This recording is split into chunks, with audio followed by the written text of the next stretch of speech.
In the fall semester of 2011, the Faculty Association of Southern Illinois University Carbondale went on strike after countless attempts to work with Chancellor Cheng. A series of scathing emails were sent out to the campus community. The Querilla Collective attempts at this point to document some of those emails as read by a puppet. Hello, this is Chancellor Cheng. There's an awful lot of confusion going around, so I thought I would send out the following email to clarify some issues.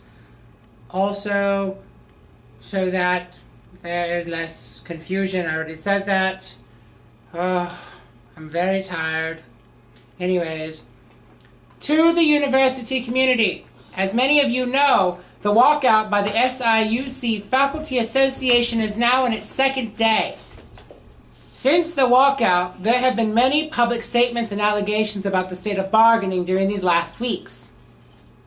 Therefore, I feel it is important that I provide some facts about the university's proposals and clear up some misconceptions about this situation. I commend the members of our bargaining teams and the bargaining teams of the Non-Tenure Track Faculty Association, the Association of Civil Service Employees, and the Graduate Assistants United for their tireless efforts to reach a mutually agreeable settlement. Many of these teams worked almost 24 hours a day in order to come to these agreements. We are unable to reach such an agreement with the Faculty Association despite many hours at the bargaining table and our best efforts to find mutually acceptable solutions to the remaining issues.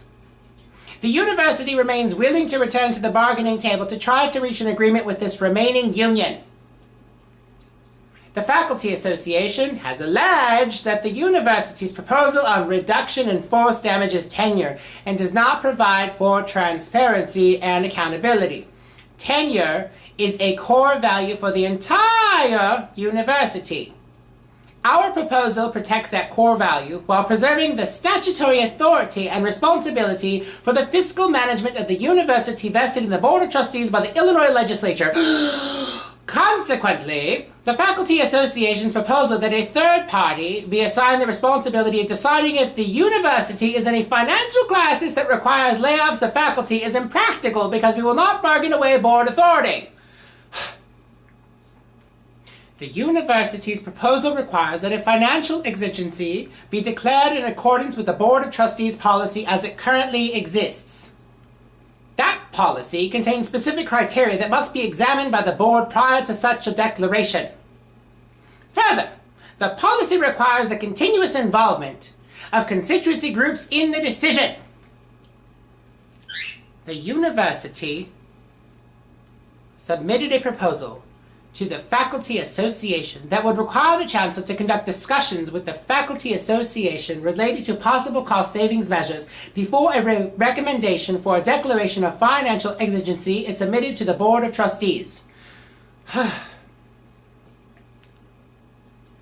Finally, the university's proposal would require the university to bargain with the Faculty Association over the decision to lay off faculty and the impact of that decision if a financial exigency has been declared.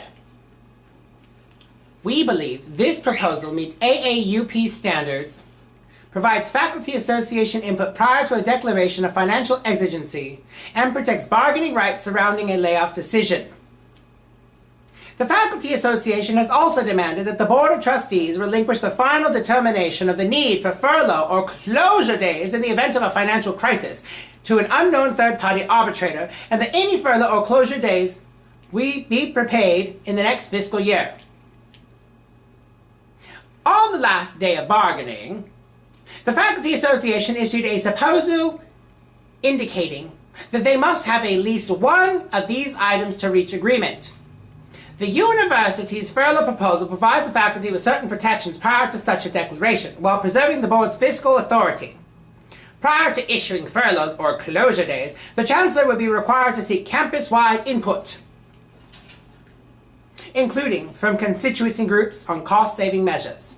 Further, the university's proposal guarantees that furloughs will not be considered unless other cost-saving steps have been taken in response to a temporary financial crisis. It limits the number of potential furloughs or closure days to a maximum of 6 days.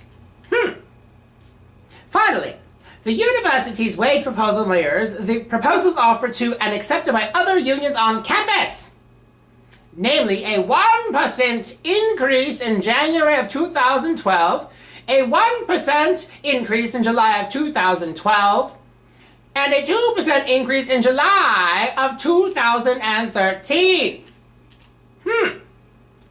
Despite the ongoing strike, we are successfully limiting the impact on our students.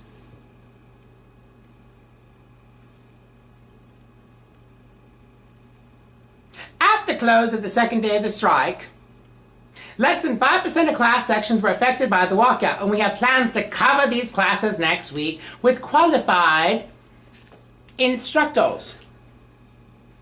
Also, as of this afternoon, 107 faculty were participating in the walkout.